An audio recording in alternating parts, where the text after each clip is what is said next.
चूक हुई है। और यह खाली बरसान वाली की बात नहीं है, 60 और ऐसे टूरिस्ट डेस्टिनेशंस थे जहां पे कोई भी सुरक्षा नहीं थी, और आपके कहने पर ही, भारतीय जनता पार्टी की सरकार के कहने पर ही टूरिस्ट कश्मीर जा रहा था, इस भरोसे के साथ, इस विश्वास के साथ कि वह सुरक्षित है।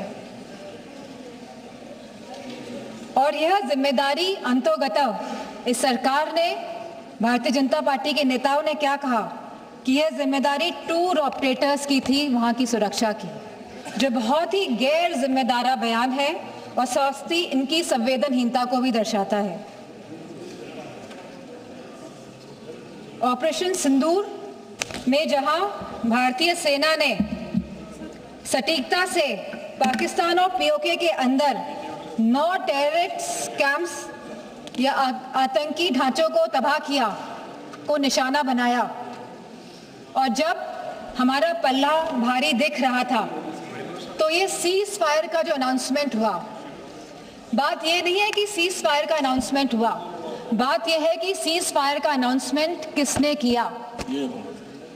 किसी भी भारत के मंत्री ने या कोई भी भारत के ऑफिशियल हैंडल से यह अनाउंसमेंट क्यों नहीं किया गया। भारत के देशवासियों को क्यों यह सूचना एक अमेरिका के राष्ट्रपति के द्वारा मिली, सवाल इस बात का है। सेम। कहीं ना कहीं भारत की फॉरेन पॉलिसी पूरी तरह से फेल है, और जो ये विश्व गुरु का जो माहौल बनाया जा रहा है देश में और पूरे संसार, पूरे विदेशों में, कहीं ना कहीं ये भी पूरी तरह फेल है। क्योंकि ऑपरेशन सिंदूर के तुरंत बाद और सीज फायर के तुरंत बाद IMF ने $1 बिलियन पाकिस्तान को देने का काम किया है, वाइस चेयरमैन बना दिया गया। यह दर्शाता है कि भारत की फॉरेन पॉलिसी पूरी तरह विफल हुई है। और यही नहीं, पहली बार चीफ ऑफ आर्मी पाकिस्तान का अमेरिका के राष्ट्रपति के साथ लंच करने का न्योता मिला और लंच किया। और बात यहीं पे समाप्त नहीं होती है। आज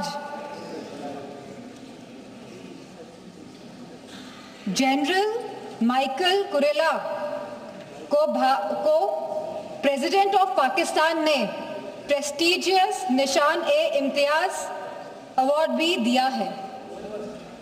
तो ये रिश्ता जो पाकिस्तान का और जो अमेरिका का है, और इन रिश्तों के बीच में भारत का खड़ा है, सवाल इस बात का है।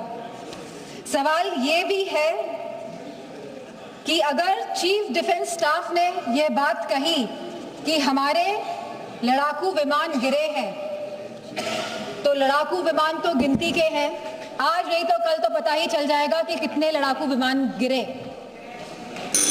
प्लीज मां। तो सरकार को क्या दिक्कत है बताने में, सर 2 मिनट्स कि please 1 minute, please conclude. Only 2 minutes last. 1 minute. कितने लड़ाकू विमान गिरे हैं, और ये लड़ाकू विमान जो गिरे हैं ये क्यों गिरे, ये भी सरकार को बताना पड़ेगा। सरकार पूरी तरह से, सरकार का इंटेलिजेंस फेलियर है। सरकार ये बात जानती ही नहीं थी कि जहां हम पाकिस्तान से लड़ रहे हैं, वहीं दूसरा देश, हमारा पड़ोसी देश चीन, चाइना, पूरी तरह से समर्थन कर रहा था पाकिस्तान का।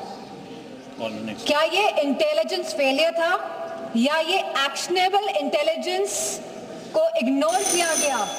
प्लीज। तो मैं अपनी बात यहीं पे समाप्त करते हुए कहना चाहूंगी कि जो भारत का जो डिफेंस का बजट है, जो 1.9% ऑफ द GDP है, इसको बढ़ाया जाए, इसको 3% किया जाए, और वहीं अग्निवीर जैसी योजना को समाप्त किया जाए। और जो लेटेस्ट टेक्नोलॉजी से जो आज लड़ाई हो रही है, जो वॉरफेयर चल रहा है, तो भारतीय जनता पार्टी की सरकार है तो जागरूक बने इसके प्रति। धन्यवाद।